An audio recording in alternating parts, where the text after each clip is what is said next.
सदियों पुरानी एक दास्तान है। दमिश्क के एक सुनसान इलाके में एक ज़ईफ खातून रहती थी जो कई बरसों से एक सख्त बीमारी में मुब्तला थी। बीमारी ने उसके जिस्म को निढाल कर दिया था और तकलीफ ने उसकी रूह को भी थका दिया था। करीबी तमाम हकीमों ने इलाज की भरपूर कोशिश की मगर सब नाकाम हो गए। सिर्फ एक ही ऐसा तबीब था जो इस मर्ज का इलाज जानता था, मगर वो बहुत दूर बगदाद के एक मशहूर शहर में रहता था।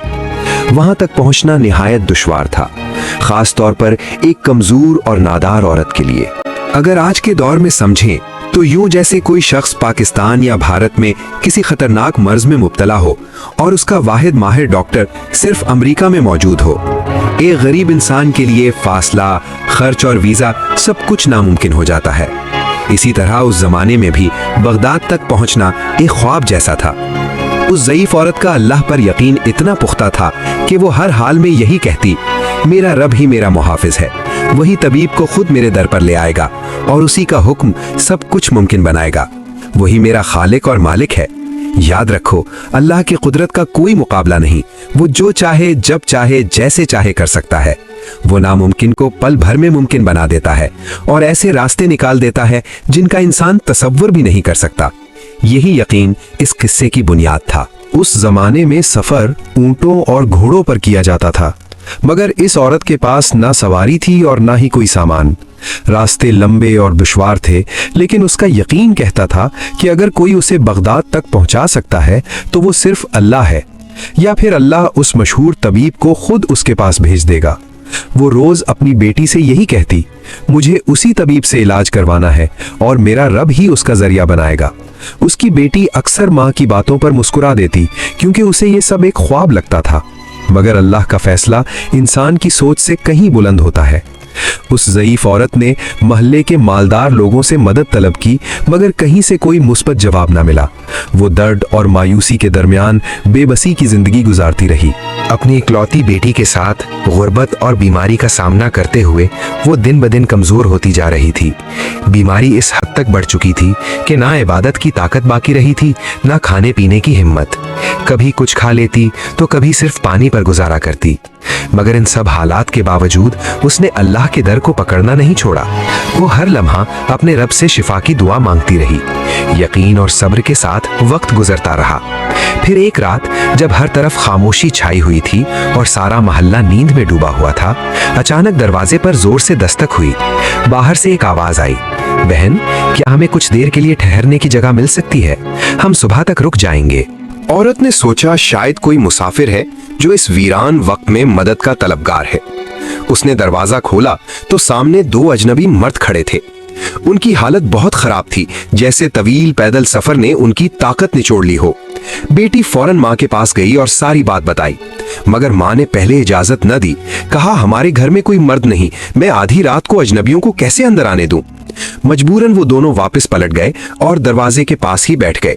वो थकन और निढालपन से चूर हो चुके थे। औरत के दिल में माँ की ममता जाग उठी। उसे उन दोनों में अपने बेटे दिखाई देने लगे।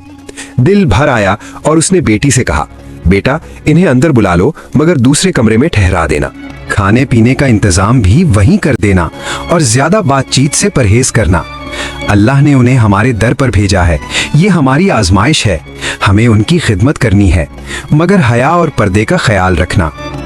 कुछ देर बाद बेटी ने घर में मौजूद चीजों से सादा सा खाना तैयार किया, पानी दिया और दोनों मुसाफिरों के लिए अलग कमरे में सोने का इंतजाम कर दिया। वो दोनों कमरे में जाकर सो गए, जबकि ज़ईफ औरत सारी रात दर्द से कराहती रही। नींद उसकी आंखों से कोसों दूर थी। वो दुआएं मांगती रही और दिल ही दिल में उन मेहमानों के बारे में भी सोचती रही। सुबह की आजान हुई, दोनों मुसाफिर उठे, वुजू किया, नमाज अदा की और रवाना होने लगे। जाते हुए वो औरत से दुआएं ले रहे थे। जब औरत ने उनकी इबादत और परहेजगारी देखी तो मोहब्बत से रोक लिया। बेटा, नाश्ता किए बगैर न जाओ, अल्लाह ने तुम्हें हमारे दर पर भेजा है। ये सुनकर दोनों रुक गए। उनमें से एक ने नरमी से पूछा, अम्मा जी, आप बीमार लगती हैं, क्या तकलीफ है? कब से परेशान हैं? बूढ़ी औरत ने धीमी आवाज में जवाब दिया, बेटा, ये बीमारी अल्लाह की तरफ से है और मैं इस पर राजी हूँ। मेरा सहारा सिर्फ मेरा रब है। तकरीबन 10 साल हो गए हैं मुझे इस तकलीफ में जीते हुए, मगर आज तक मुकम्मल इलाज ना करवा सकी। मेरा ना कोई बेटा है ना भाई, शौहर भी कई बरस पहले दुनिया से चले गए। बस एक बेटी है और मेरा अल्लाह है, वही मेरा सहारा है। कुछ देर खामोश रहने के बाद वो दोबारा बोली, बेटा, बगदाद में एक बहुत मशहूर तबीब है, सुना है उसके इलाज से कई लोग शिफा पा चुके हैं। मैंने भी उसका नाम सुना है। दिल में उम्मीद है कि शायद मेरी बीमारी भी ठीक हो जाए, मगर मैं मजबूर हूँ। ना वहाँ तक जाने की ताकत है ना वसाइल। ये सुनकर दोनों मुसाफिरों ने एक दूसरे की तरफ हैरत से देखा, जैसे वो किसी राज से वाकिफ हों। वो खामोशी से उसकी बातें सुनते रहे। बूढ़ी औरत ने आसमान की तरफ देखा और हल्की सी मुस्कुराहट के साथ कहा, बेटा, मेरा यकीन है कि जिस रब ने बीमारी दी है वही शिफा भी अता करेगा, दवा भी वही भेजेगा। इंसान तो सिर्फ कोशिश करता है और जो मेरे बस में था वो मैं कर चुकी। अब सब कुछ उस रब्बे करीम के सुपुर्द है। आखिरकार उनमें से एक शख्स आगे बढ़ा और नरमी से बोला, अम्मा जी, अगर मैं ये कहूँ कि अल्लाह ने आपकी दुआ कबूल कर ली है तो आपको कैसा लगेगा? बूढ़ी औरत ने हैरत से उसकी तरफ देखा और धीमी आवाज में कहा, बेटा, क्या मतलब? मैं कुछ समझ नहीं पाई। उसने मुस्कुराकर जवाब दिया, ये जो मेरे साथ हैं, ये बगदाद के मशहूर तबीब हैं और अल्लाह ने ही उन्हें आपके लिए यहाँ भेजा है। हम दोनों एक खास जड़ी बूटी की तलाश में दमिश्क आए थे। हम घोड़ों पर सफर कर रहे थे, मगर रात को जब रुकने का वक्त आया तो घोड़े अचानक बुदक गए। वो हमें शहर से बहुत दूर ले गए और फिर हम दोनों रास्ते में गिर पड़े। सारी रात अंधेरे में भटकते रहे और तवील सफर के बाद आपका घर नजर आया। यूं हम यहाँ पहुँच गए। ये सब अल्लाह की मर्जी से हुआ है। अब इंशाल्लाह आपका इलाज यहीं होगा। आप बिल्कुल फिक्र ना करें। अल्लाह ने आपकी फरियाद सुन ली है। ये सब किसी इत्तेफाक का नतीजा नहीं, बल्कि रब की रहमत का इशारा है। फिर दोनों मेहमानों ने नाश्ता किया और उसके बाद ज़ईफ औरत का मुकम्मल मुआयना किया। रुखसत होते वक्त उनमें से एक ने कहा, अम्मा जी, परेशान ना हो, आपका इलाज अब घर पर ही होगा। मैं अपने बेटे को भेजूंगा, वो आपको दवा दे जाएगा। ये दवा खास है जो सिर्फ हमारे पास दस्तयाब है। यहाँ तक कि उस औरत के अखराजात भी उस तबीब ने खुद उठाने का जिम्मा ले लिया। कुछ वक्त गुजरा, फिर वाकई एक नौजवान दवा लेकर आया। वो उसी हकीम का बेटा था।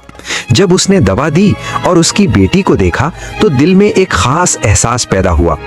असल में हकीम ने उसे सिर्फ दवा के लिए नहीं, बल्कि एक नेक लड़की की तलाश में भेजा था, क्योंकि उसने उसी रात उस लड़की की खिदमत और इखलाक देखकर दिल में उसे बहू बनाने का इरादा कर लिया था। जब उसके बेटे ने भी लड़की को देखा तो वो उसे पसंद आ गई। वो हया का जमाना था। लड़का खामोशी से वापस चला गया, अलबत्ता जाते हुए इशारे में ये जरूर कह गया कि मुझे आपकी बेटी पसंद है, ताकि कहीं और रिश्ता तय न हो जाए। चंद दिन बाद उस लड़की का निकाह बगदाद के उसी मुअज़्ज़िज़ और खुशहाल हकीम के बेटे से हो गया। चंद ही दिनों के इलाज से बूढ़ी औरत भी सेहतयाब हो गई।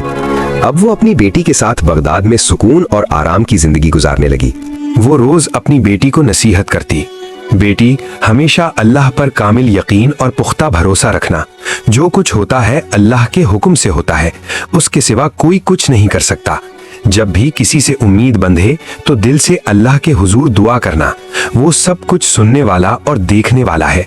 मैं एक कमजोर, बीमार और बेसहारा औरत थी। मेरे पास कुछ भी नहीं था, मगर अल्लाह ने मुझे इज्जत दी, सेहत दी और खुशियां अता की, क्योंकि वो बंदे का इखलास देखता है।